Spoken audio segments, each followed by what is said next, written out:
विश्वासाने हे वेद निर्माण झाले, त्याच वेदापासून सृष्टी निर्माण झाली.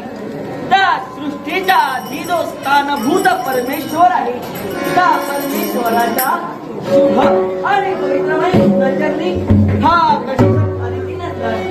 अपरेश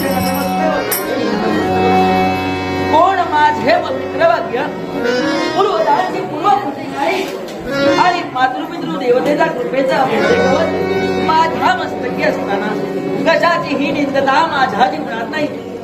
ब्रह्मकुलात माझा जन्म झाला आणि म्हणूनच याच ब्रह्मकुलाची ख्यातिकीर्ती जगविख्यात होण्यासाठी काशी जाऊन सगळ्या यज्ञाची सांगता केली. 99 याग परिपूर्ण झाले, परंतु 100व्या यज्ञाची सांगता कशा प्रकारे करावी हे या देवेंद्राला कळेना.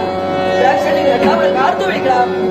त्या क्षणी आले ते त्रैलोक्य ऋषींना त्यांनी उपाय सांगितला आणि तो उपाय कोणता?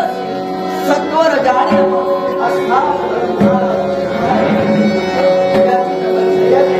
आणि म्हणूनच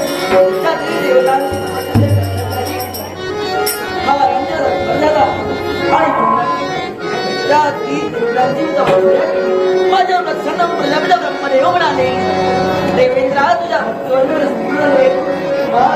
तुला पाहिजे तो त्या क्षणी माझ्या मुखातून सार निघाले.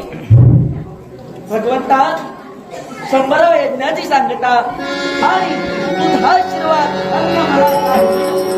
आणि याच ब्राह्मणावर हे अमरावती राजशास्त्र माझ्या आज देवतांचा न्यायदान करण्याचा न्यायदंड हाती घेऊन 33 कोट देवतांना अर्थात 8 वसू 11 रुद्र 12 आदित्य आणि 33 कोटी देवतांना न्यायदान करण्यासाठी हा देवेंद्रच आहे. आणि म्हणूनच हे देवतांचे साम्राज्य असेच अबाध्य वाहत राहते, अबाध्य वाहत राहते. यासाठी सर्वेश्वर